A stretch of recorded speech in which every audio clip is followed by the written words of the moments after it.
আসসালামু আলাইকুম। আমরা এখন দেখব পঞ্চম ব্যাংকিং ডিপ্লোমা জেআইবি প্রস্তুতির মনিটারি অ্যান্ড ফাইন্যান্সিয়াল সিস্টেমে এমএফএস এই সাবজেক্টের মডিউল 1 এর মানি এবং অ্যান্ড মনিটারি সিস্টেম এই অধ্যায় থেকে আমরা আলোচনা করব। তো অধ্যায়ে মোট প্রশ্ন আছে অনেক বড় অধ্যায়, 23টি 25টি প্রশ্ন এখানে আলোচনা করা আছে, মোটামুটি অনেক বড় অধ্যায়। তো এই 25টি প্রশ্নের মধ্যে আমরা বাছাই করে কিছু প্রশ্ন আলোচনা করব। এখানে আমাদের যদি একটু দেখি,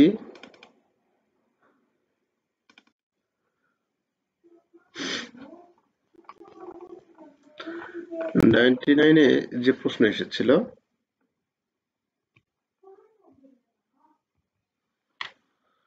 এই প্রশ্ন এসেছিল যে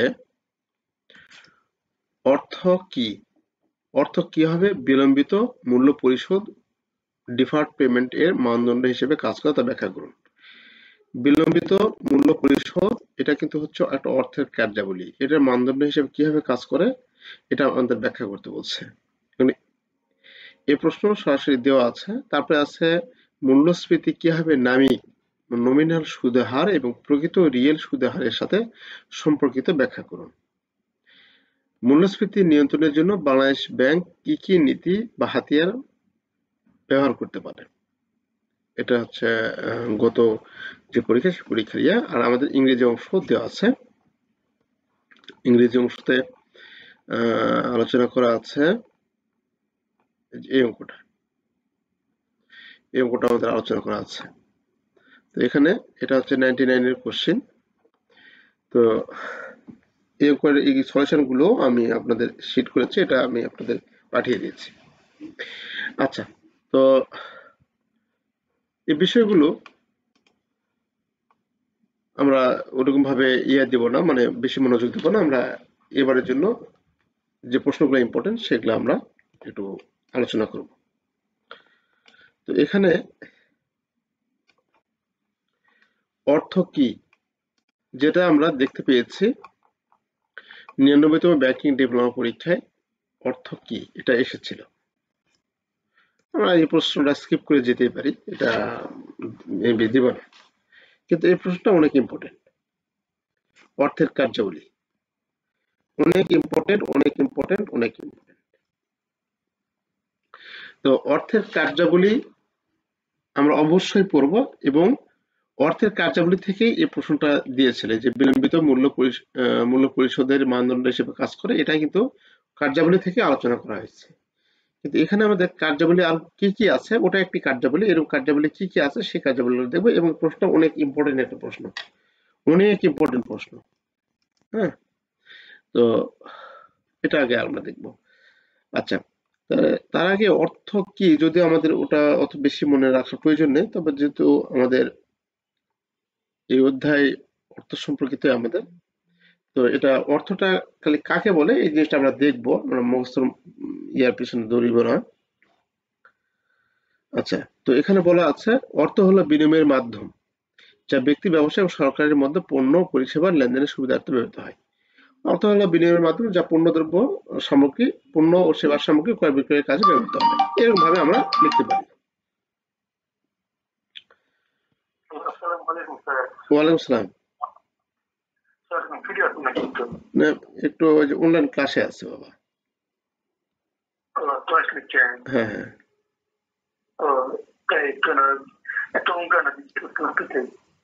এখন তো আছে, তো অঙ্কর সলিউশন এখন দিতে পারবো না, পরে দিব নি তোমার ক্লাস থেকে বের করে। এখানে আবার ইয়া হতো। আচ্ছা, আমি 11টা পর্যন্ত চলবে এটা। হ্যাঁ, আচ্ছা। তাহলে অর্থ হলো কি বিনিময়ের মাধ্যম যা পণ্য ও সেবা পরিষেবা ক্রয়ে ব্যবহৃত হয়। আচ্ছা, এই যে অর্থের কার্যাবলী, এই কার্যাবলীটা আমাদের একটু ভালো মতো জানতে হবে, বুঝতে হবে। এবং এখান থেকে প্রশ্ন কোনো না কোনো ভাবে ঘুরিয়ে পেঁচিয়ে দেয় কিন্তু ফাংশন অফ মানি। তো অর্থের প্রথম যে কার্যাবলী এখানে আমাদের প্রথম যে চারটা এই চারটা কার্যাবলী অবশ্যই আমরা খুবই ভালো মতো খুবই শক্ত করে পড়বো। হুম এই চারটা কার্যাবলী হচ্ছে বেসিক কার্যাবলী, মানে এই চারটা কার্যাবলী আমাদের দিতে হবে, তারপরে আমরা যে অন্যান্য কার্যাবলীগুলো আছে সেই কার্যাবলীগুলো আমরা দিব। প্রথম কার্যাবলী হচ্ছে বিনিময়ের মাধ্যম। অর্থ বিনিময়ের মাধ্যম হিসেবে ব্যবহার হয়। আমরা অর্থটা কি, যদি আমরা ১ মণ ধান বিক্রি করি তাহলে সেটা আমরা টাকা নিয়ে আমরা যদি আলু কিনতে চাই তাহলে সেটা আলু কেনার ক্ষেত্রে আমরা টাকাটা দিই। তাহলে এই যে এটা কি হচ্ছে, বিনিময়ের মাধ্যম হিসেবে কাজ হচ্ছে অর্থটা। যে কোনো কিছু ক্রয় বা বিক্রয় করলে আমরা বিনিময়ের মাধ্যম হিসেবে অর্থটাকে ব্যবহার করতে পারি।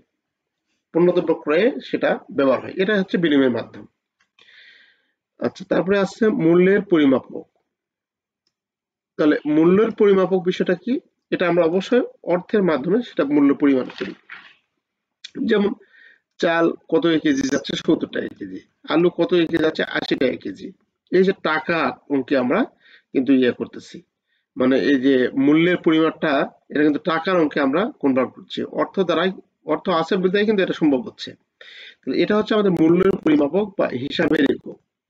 হিসাবের একক এবং মূল্যের পরিমাপক একই কার্যাবলী। মেজার অফ ভ্যালু বা ইউনিট অফ অ্যাকাউন্ট একই অর্থে ব্যবহৃত হবে এখানে। এখানে বলা আছে অর্থ পরিমাপক বা হিসাবের একক হিসেবে কাজ করে, যা পণ্য বা সেবার মানকে মানকে মাপতে সহায়তা করে। অর্থের মাধ্যমে বিভিন্ন পণ্যের মধ্যে তুলনা করা সম্ভব, কারণ এটি একটি স্থির মানদণ্ড হিসেবে ব্যবহৃত হয়। তাহলে কোনো কিছুর পরিমাপ করতে গেলে, কোনো কিছু হিসাব করতে গেলে তাহলে সেটাকে আমাদের অর্থের মানদণ্ডে মাপতে হয়। যে এর ভ্যালুটা হচ্ছে এত, এর ভ্যালুটা হচ্ছে এত, তাই না? আচ্ছা, সেটা হচ্ছে আমাদের মূল্যের পরিমাপক। তারপরে আছে সঞ্চয়ের ভান্ডার, স্টোর অফ ভ্যালু। সঞ্চয়ের ভান্ডার, অর্থ সঞ্চয়ের ভান্ডার হিসেবে ব্যবহৃত হয়। আমরা পৃথিবীতে যতগুলো বিষয় আছে, সঞ্চয়ের সবচেয়ে জনপ্রিয় মাধ্যমটা হচ্ছে কি, অর্থ। তো অর্থের এখানে এটা সঞ্চয়ের ভান্ডার হিসেবে কাজ করে। অর্থ যখন সংরক্ষিত থাকে তখন তা ভবিষ্যতে ব্যবহার করার জন্যই একই মান থাকবে। অর্থের মাধ্যমে মানুষ তাদের মূল্য সংরক্ষণ করতে পারে, যেমন ব্যাংক অ্যাকাউন্টে অর্থ রাখা। তাহলে অর্থটা কি, যতগুলো জনপ্রিয় মাধ্যম আছে সবচেয়ে ইয়েটা কি হচ্ছে, অর্থ। এই অর্থটা হচ্ছে আমাদের সঞ্চয়ের ভান্ডার হিসেবে কাজ করে। বিলম্বিত অর্থ প্রদানের মান, এটা আসলে গত বছর দেখুন এখানে ১ ২ ৩ ৪, এই চারটা হচ্ছে বেসিক, মানে এই চারটা কার্যাবলী আমাদের লিখতেই হবে। তাহলে এই চারটা কার্যাবলী যদি লিখি তার মধ্যে একটি হচ্ছে বিলম্বিত অর্থ প্রদানের মান, যেটা গত বছর এসেছিল। যেটা গত বছর এসেছিল, বিলম্বিত অর্থ প্রদানের মান। তাহলে এটা কিভাবে আসলো, যে দেখুন একটু চেঞ্জ করে দিয়েছে, যে অর্থ কিভাবে বিলম্বিত মূল্য পরিশোধের মানদণ্ড হিসেবে কাজ করে তা ব্যাখ্যা করুন। তাহলে এখানে আমাদের ব্যাখ্যা করতে বলছে। এখানে অর্থের আরেকটি দিক হলো এটি ঋণ বা বিলম্বিত অর্থ প্রদানের মান হিসেবে কাজ করে। অর্থের মাধ্যমে আগামীতে অর্থ প্রদানের ব্যবস্থা করা যায়। উদাহরণস্বরূপ ঋণ গ্রহীতার জন্য অর্থ পরিশোধের নির্দিষ্ট সময়সীমা নির্ধারণ করা হয়। তাহলে বিলম্বিত অর্থ প্রদানের মান বলতে, যে অর্থ দ্বারা আমরা কারো কাছ থেকে ঋণ নিলাম, ব্যাংক থেকে ঋণ নিলাম সাপোজ, বা ব্যাংক কাউকে ঋণ দিলে এই ঋণটা হয়তো কিস্তির ঋণ যদি হয়ে থাকে তাহলে ৫ বছর পর্যন্ত সে কিস্তি দিবে, কত টাকা করে পরিশোধ করবে সেটা টাকার অঙ্কে আমাদের বলে দেওয়া থাকে। যে আমরা কাউকে টাকা হাওলাত দিয়েছি ৫,০০০ টাকা, তার কাছ থেকে আমরা ২ বছর বা ৩ বছর পর নিচ্ছে কত, ৭,০০০ টাকা। বা ব্যাংক ঋণ দিয়েছে ৫,০০০, কারোর কাছ থেকে নিচ্ছে ৭,০০০। এই যে বিলম্বে অর্থটা প্রদান করছে, এই বিলম্বে অর্থ প্রদানের মান হিসেবে সে টাকার মাধ্যমে তুলনা করা হয়। টাকা দ্বারা এটা পরিমাপ করা হয়, বা টাকাকে অর্থ দ্বারাই এই জিনিসটা আমরা পরিমাপ করতে পারি। যে আমরা বলতে পারি না যে হয়তো ১০টা শার্ট নিছেন আমাদের, বা ১০,০০০ টাকা নিছেন আমাদেরকে এতটি প্রোডাক্ট বেশি দিয়ে, এরকম করতে বলি না। হ্যাঁ, আমরা টাকার অঙ্কটাই প্রিফার করি। এটা হচ্ছে বিলম্বিত অর্থ প্রদানের মান। বিলম্বিত অর্থ প্রদানের মান হিসেবে আমাদের অর্থটা ব্যবহৃত হয়ে থাকে এবং এটা অর্থ কার্যাবলী একটা। আচ্ছা, এই চারটার পার্থক্য, সরি, কার্যাবলী কিন্তু আমাদের মাঝে অবশ্যই অধিক অধিক অধিক জনপ্রিয় এবং একটা আলোচ্য বিষয়। এরপরেও আমাদের রয়েছে তারল্যতা। অর্থের তারল্যতা সবচেয়ে বেশি। তারল্যতা বলতে আমরা কি বুঝি? তারল্যতা বলতে বুঝি মূল্য না কমিয়ে কোনো সম্পদ যদি আমরা ক্রয় বিক্রয় করা যায়, বা মূল্য না কমিয়ে যে সম্পদ যত দ্রুত ক্রয় অথবা বিক্রয় করা যায়। তো অর্থের তো মূল্য কমে না, তাই না? অর্থের মূল্য তো কমে না। কোনো সম্পদ কিনে রাখছেন, সে সম্পদের মূল্য কমে যেতে পারে, কিন্তু অর্থের এই মূল্যটা কমে না, তাই এর তারল্য বেশি। তারপর আছে ঋণের ভিত্তি। অর্থ ঋণের ভিত্তি হিসেবে কাজ করে, যে অর্থের মাধ্যমে সহজে ঋণ প্রদান করতে পারি এবং ঋণের টাকা আমরা টেক ওভার রিকভারি করতে পারি। মূল্য হস্তান্তরের উপায়, আমরা মূল্য হস্তান্তর করবো, এই জন্য আমরা অর্থটাকে ব্যবহার করতে পারি। আচ্ছা, অর্থ প্রদানের উপায় অনেক কিছু দেওয়া আছে, তো আমরা প্রথমে 4টে দিব, আর তারপরে আমরা 2টে 3টে যদি পারি আমরা দিব। তবে প্রথম 4টে আমাদের মানে খুব গুরুত্বপূর্ণ কার্যাবলী। অর্থের শ্রেণীবিভাগ এটা আসবে না, পরীক্ষায় আসবে না। তবে শ্রেণী বিভাগের মধ্যে আমাদের এটা পড়বে, অনেক মজার একটা জিনিস। এই যে অর্থের শ্রেণীবিভাগ, অর্থকে প্রথমত 2 ভাগে ভাগ করা যায়, হিসাবে অর্থ, প্রকৃত অর্থ। হিসাবে অর্থ কি জিনিস, প্রকৃত অর্থ কি জিনিস, এই জিনিসটা আমরা দেখব। প্রত্যেকটা খুবই মজার পড়া।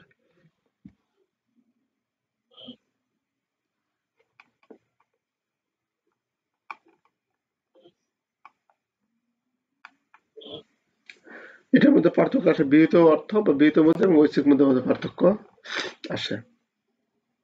এই যে এখানে বলে দিয়ে আছে, বিহিত মুদ্রা এবং ঐচ্ছিক মুদ্রার মধ্যে পার্থক্য। তাহলে যে অর্থ সরকারের আইন দ্বারা স্বীকৃত এবং লেনদেনের মাধ্যমে হিসেবে সর্বসাধারণের নিকট গ্রহণ করতে বাধ্য তাকে বিহিত মুদ্রা বলে।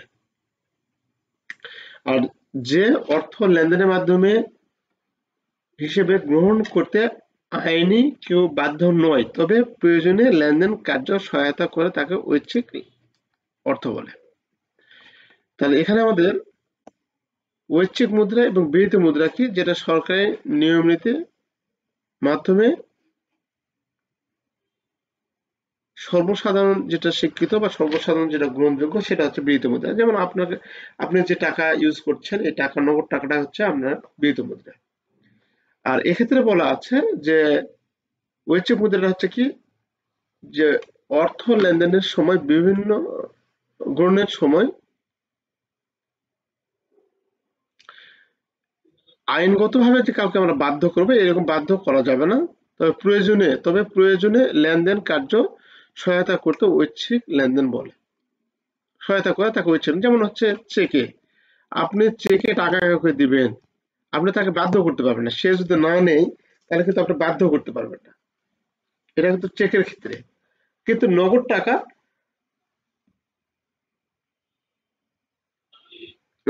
ক্ষেত্রে কিন্তু সেটা উল্টা। নগদ টাকা দিলে কিন্তু সবাই নিবে, তাই না? কিন্তু চেকটা কিন্তু সবাই নিতে চায় না। তাহলে চেকটা হচ্ছে আমাদের কাছে ঐচ্ছিক মুদ্রা হিসেবে আহ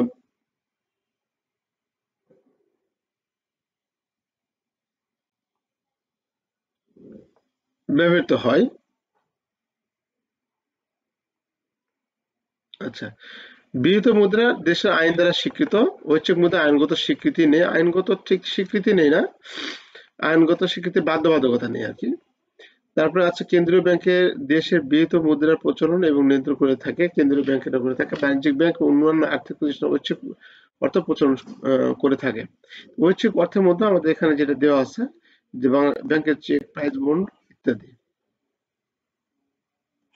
তো এখানে পার্থক্যটা আছে, পার্থক্যটা একটু দেখে নেবেন, এর সোজা আছে। অর্থাৎ ওই পার্থক্যটা যদি আপনারা দেখেন কাকে বলে, সেটা কিন্তু এখানে লিখতে পারবেন।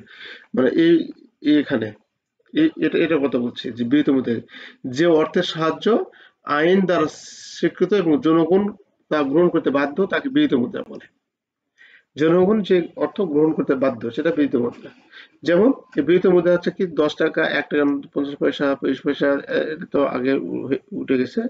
এই যে আমাদের 500, 150, এই ধরনের টাকাগুলো হচ্ছে আমাদের কাছে বিহিত মুদ্রা। আর ঐচ্ছিক মুদ্রা কি, যেটা আইন দ্বারা বলবৎযোগ্য নয়।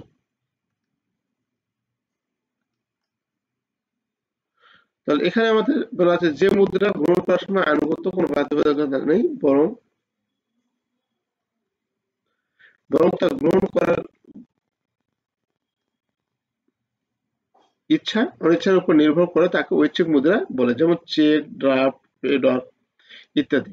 তো এখানে আমরা বিষয়টা আমরা দেখব যে কাস্টমারের ইচ্ছা অনিচ্ছার উপর নির্ভর যেটা করে সেটা হচ্ছে আমাদের অবশ্যই আইনগত একটা বাধ্যবাধকতা আছে, সেটা হচ্ছে বিহিত মুদ্রার ক্ষেত্রে। আর এক্ষেত্রে আমি আপনি বা আমি বাধ্য করতে পারবো না। কাস্টমারের ইচ্ছায় যদি নেয় তো দিবে, না হলে নেবে না।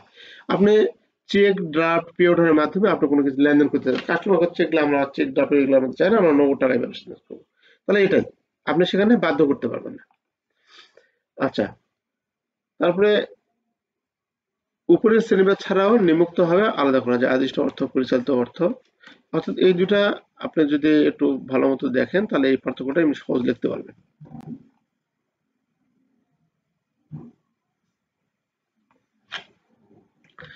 আচ্ছা, এখানে এটা কিন্তু আসছিল আমাদের ৬ নম্বর প্রশ্নটা আসছিল গত বছর, নতুন ব্যাংক আসছিল।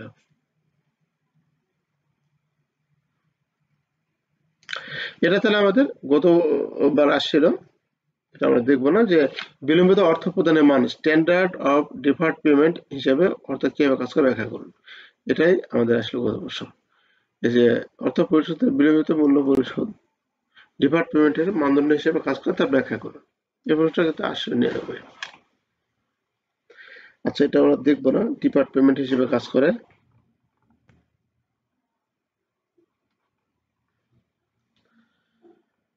আচ্ছা, এটা আমরা দেখবো না। আচ্ছা, এটা আমরা দেখবো যে অর্থই কি একমাত্র সঞ্চয়ের বাহন, বা অর্থই কি একমাত্র সঞ্চয়ের ভরসা, মানে সঞ্চয় করার জন্য শুধু অর্থ হয়?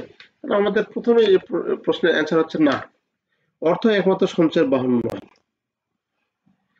প্রথমে বলতে হয় মানুষ বিভিন্ন রকম সোনা, রূপা কি করে আমাদের করে, যে সংরক্ষণ করে রাখে, গাছ সংরক্ষণ করে রাখতে পারে, বিভিন্ন রকম আমাদের যন্ত্রপাতি যেগুলো আছে সংরক্ষণ করতে পারে ভবিষ্যতের জন্য। তাহলে অর্থ না, অর্থের পাশাপাশি আরো অনেক কিছু আমরা সঞ্চয় করতে পারি। সম্পদ হিসেবে জমানো সোনা, রূপা সঞ্চয় করে, প্রপার্টির জমি,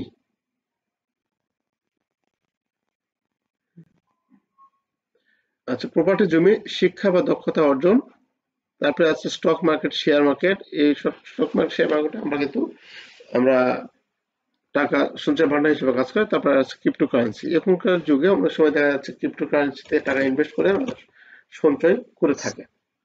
৮ নম্বরে যে নিম্নোক্ত আর্থিক সম্পদগুলোকে তাদের তারল্যের পরিপ্রেক্ষিতে র্যাঙ্ক করুন: কয়েন, কাগজে মুদ্রা, সাধারণ স্টক, চাহিদা আমানত, দীর্ঘমেয়াদী সরকারি বন্ড, দীর্ঘমেয়াদী কর্পোরেট বন্ড, দীর্ঘমেয়াদী সরকারি বন্ড, দীর্ঘমেয়াদী কর্পোরেট বন্ড, আমানত প্রতিষ্ঠানের জমা, ট্রেজারি বিল ইত্যাদি।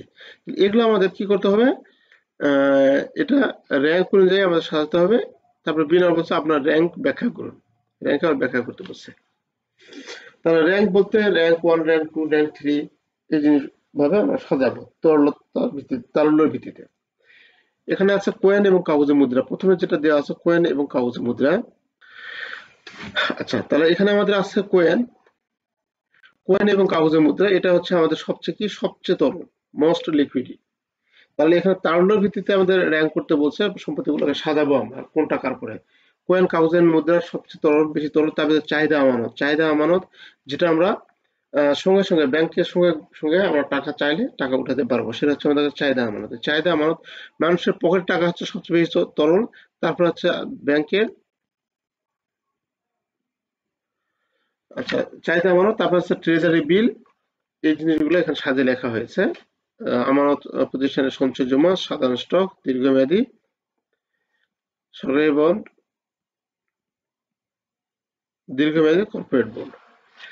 আচ্ছা, তো আমরা এই সাজিয়ে লিখেছি, এটা কোনটার পর কোনটা হবে, মানে কোনটা আগে, কোনটা ১ নম্বরে, কোনটা ২ নম্বরে, এইভাবে এরকমভাবে সাজিয়ে লেখা হয়েছে।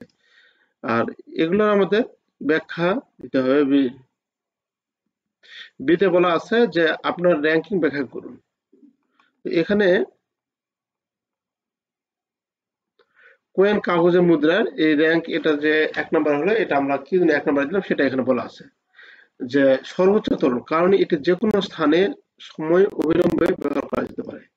এই সেবাটি সরাসরি লেনদেনের জন্য প্রয়োজনীয়। তাহলে যেগুলো সবচেয়ে বেশি তরল সম্পদগুলো আমরা সহজে নগদ টাকায় রূপান্তর করতে পারবো, কনভার্ট করতে পারবো, সেটা হচ্ছে আমাদের কাছে সবচেয়ে বেশি তরল। তাহলে চাহিদা আমানত হচ্ছে তার তুলনায় আমাদের তরল। তারপরে আছে ট্রেজারি বিল, সঞ্চয় আমানত, সাধারণ স্টক এবং সরকারি বন্ড এবং দীর্ঘমেয়াদী বন্ড। তো এই প্রশ্নগুলো এই রকম তো কখনো আসেনি আমাদের, তবে দিতে পারে। হুম, এবার দিতে পারে। এই প্রশ্নটা একটু দেখবো আমরা। আর মুদ্রাস্ফীতি হিসাবের একক, বিনিময়ের মাধ্যম এবং বিলম্বিত অর্থ প্রদানের জন্য একটি মান ও সঞ্চয়ের ভান্ডার হিসাবে অর্থ ব্যবহার করতে পারে। তো এটা আমরা আগামী দিন এটা দেখবো, এটা নিয়ে আলোচনা করব। এখন ওই অন্য সাবজেক্টের সময় হচ্ছে আপনাদের, এরপরে আছে হচ্ছে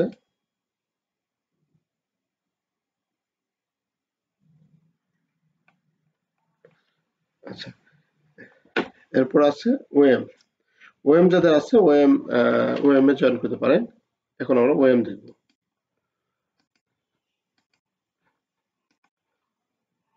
এটুকু যেটুকু হচ্ছে এটুকু করে একটু ধরে রাখেন, এটা আমাদের অনেক দিন পর্যন্ত এই ক্লাস চলবে, আমরা ভালো কিছু করতে পারবো ইনশাল্লাহ।